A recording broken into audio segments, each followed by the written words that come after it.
this out. All right.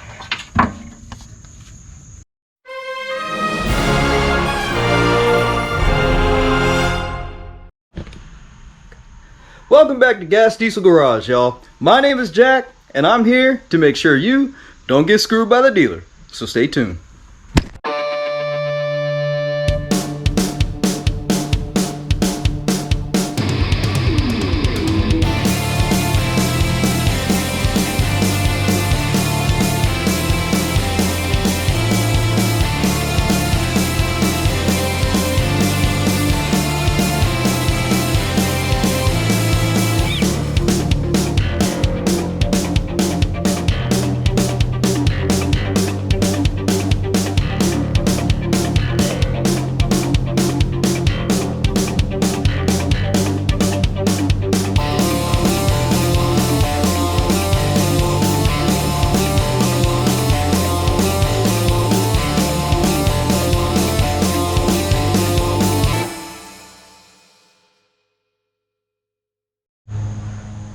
As always, I appreciate you guys for tuning back into the channel.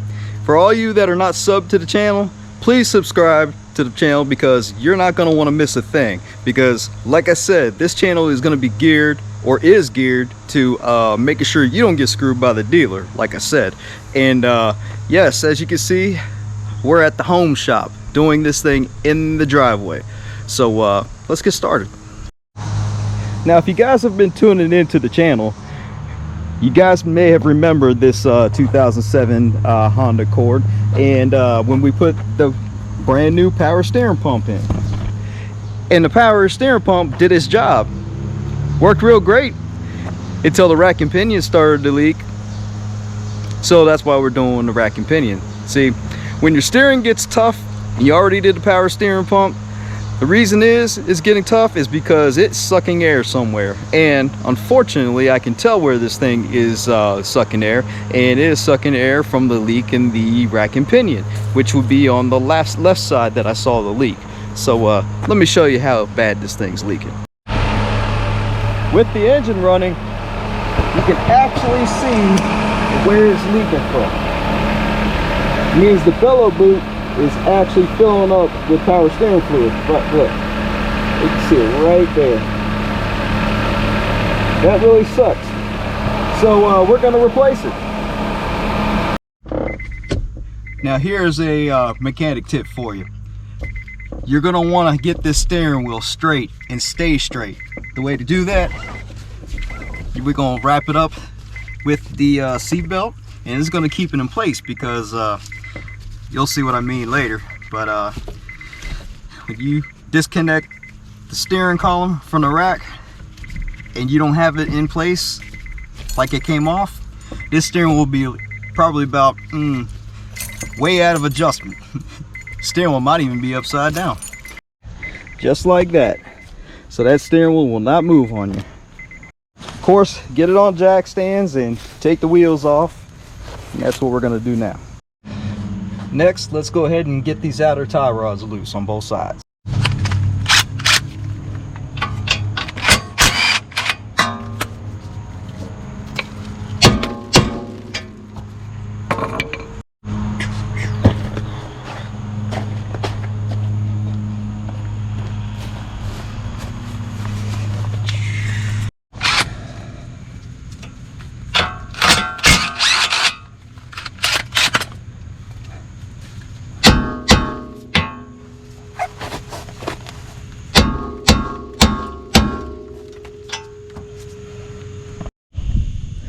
Okay, now we're under the vehicle. Well, we need to gain access to the rack, so this heat shield needs to come out. There's 1, 2, 3 bolts. They look like they're about 10mm bolts. We need to take that out, and I can show you better on what's going on.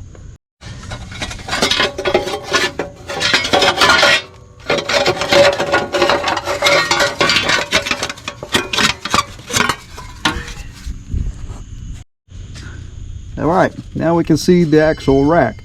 There's 2 bolts, 14mm bolts that holds this clamp in, that holds the rack to the frame on this side.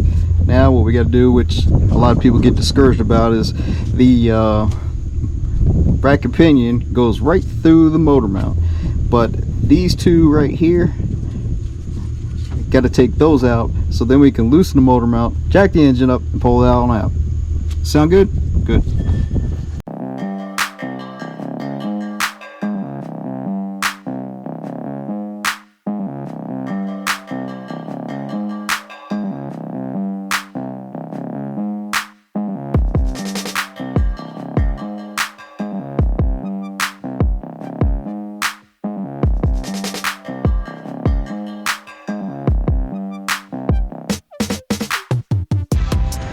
And move the exhaust hanger bracket out also, as it's blocking one of our bolts.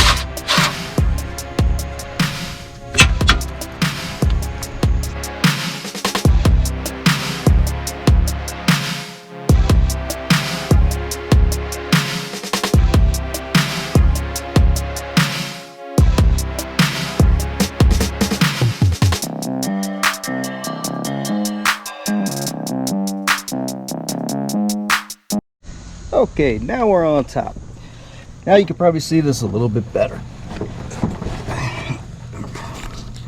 Alright, you see the strap right there? It's holding it on this side. It's a 14 and a 14. Then we got to take that little 10mm out that's holding the power steering pressure hose on. Then we slide on over here. We take that day-on motor mount out. Gonna take that one out to 17. Believe over here. Let's go back down. That's a 17. Take that bracket off, take the 14s off around it, which is right there and right there. Take that off, and then there's a, I believe there's a 19 that sits under there. We're gonna take that off, and then this whole thing comes out, and then we can slide the rack out. Of course, after we disconnect the power steering lines and the steering column that is connecting to the bracket pinion. And we gotta take those lines off also too.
Alrighty, I'm gonna come in here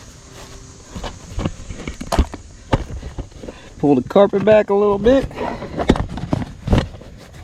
Pull that cover off.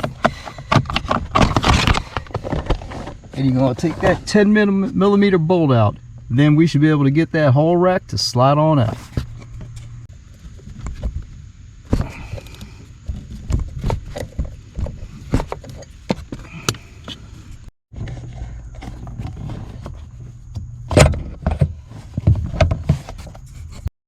Well, now that we got the rack loose, here comes the fun part. We get to drop that subframe a little bit. So we're gonna, that's the main one, that's the lock one. So what we're gonna do is loosen that up, or actually take that one out, and just little by little lower this thing down, so we can get enough room to where we can slide the rack and pinion out this way.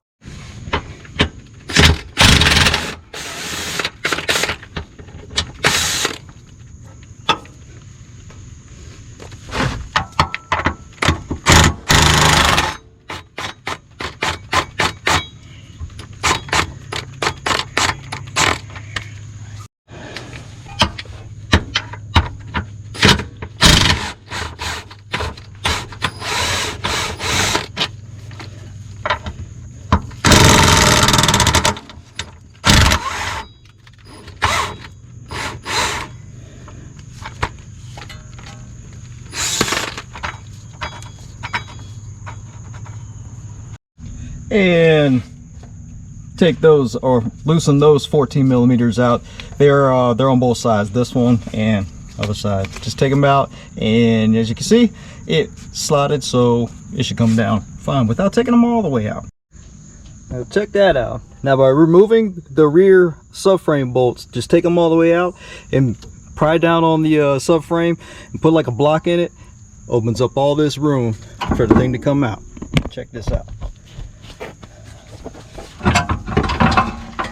All right.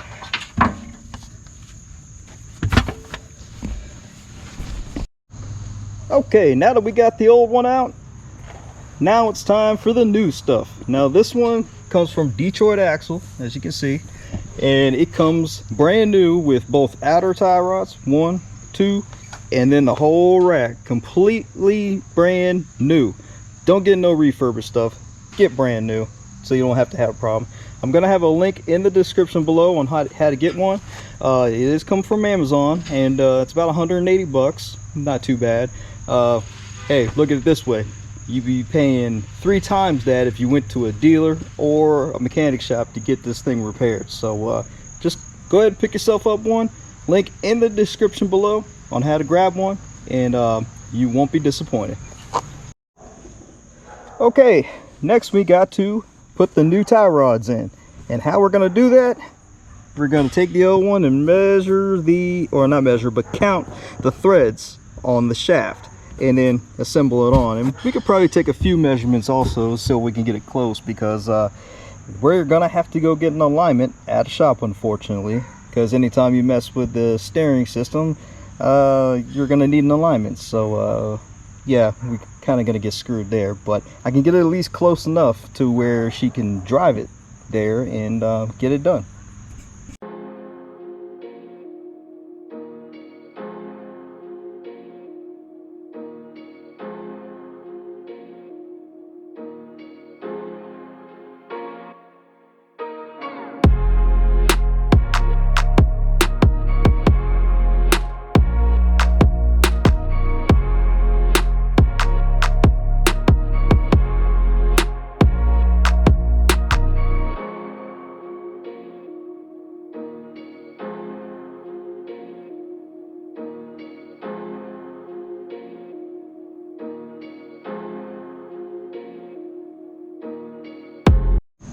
Well, all right, time to go back in the car. My bad, forgot one thing. There you go. That's where that clamp goes on the passenger side. Goes over that bushing right there, so make sure you got that on there.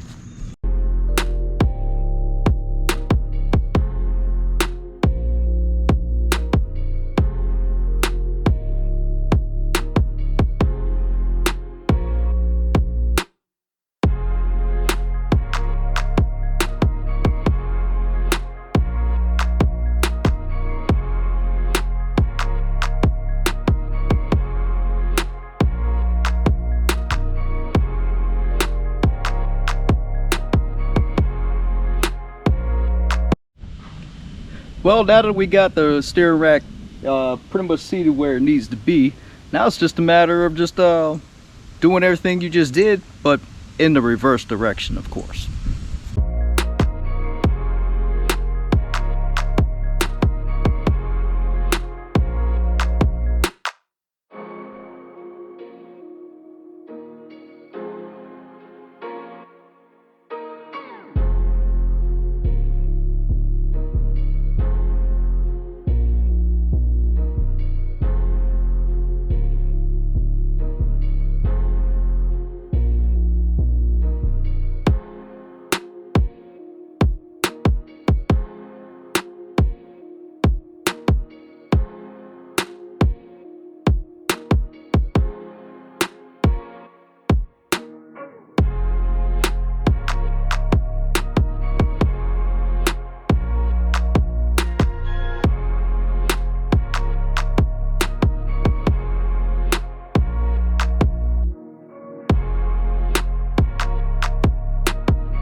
nutshell, that's how you put the rack and pinion in.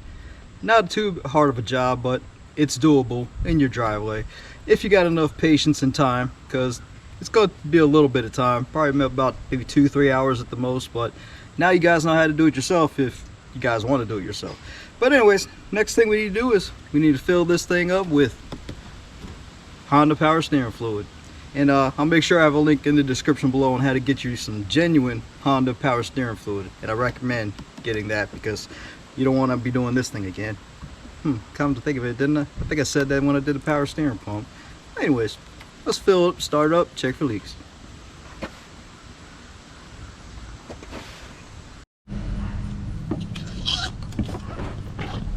Well, okay. Now, once you were done starting it up and bleeding the air pockets out of it, next thing you need to do is just go drive this thing and see how we did.